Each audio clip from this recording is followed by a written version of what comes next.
করাইছি 99টা। হ্যাঁ কি আমার তো ভালো বুঝবো এখান আমার স্যারের বাপে খবর দিছে গিয়া দি হ্যাঁ আবার খবর দিল কে লেগিয়া। আসসালামু আলাইকুম ছেলের বাপ। ওয়ালাইকুম আসসালাম ঘটক সাহেব, কেমন আছেন? আলহামদুলিল্লাহ ভালো আছে, আপনি ভালো আছেন? আলহামদুলিল্লাহ ভালো। কি মনে করে খবর দিলেন আমার আবার? ঘটক সাহেব, যেই কথা বলার জন্য আপনাকে ডাকছি সেটা হচ্ছে আমার ছেলের এই জায়গায় বিয়া দিতাম না। এটা কোনো কথা কইলেন ভাই? ছেলের বিয়া করাবেন না মানে? আপনার ছেলে যে সমস্যা আছে ওটা আপনি জানেন না? ওই সিপাই সাপাই গাঞ্জা খায়, বাবা খায়, বিড়ি খায়, আবার কদিন আগে নাকি চুরি করে ধরা খাইছে, মায়েরও খাইছে।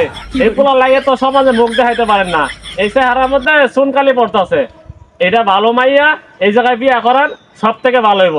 আর যদি বিয়া না করান তাহলে আবার ওই যে গাঞ্জা মদ খাইবো, চুরি করবো, আপনার এই মুহের মধ্যে চুনকালি পড়বো, সমাজে আপনি আর মুখ দেখাইতে পারতেন না। আই হে ঘটক সাহেব, এটি কইেন না মাইনছে হুইন নালবো আমার সারা রে এনই বিয়া দেলাইন। আলহামদুলিল্লাহ আলহামদুলিল্লাহ আলহামদুলিল্লাহ ভাই, এখন তো আমার এটা একটু বাড়ায় দিতে হইব। চিন্তা করুন না যে ঘটক সাহেব, আমি সারার বাপ, আমি আপনার খুশি করে দেম। আমি ঘটক সুন্দর আলী, আমার টার্গেট কি মিস হইব? আমার সেঞ্চুরি পূর্ণ হইল।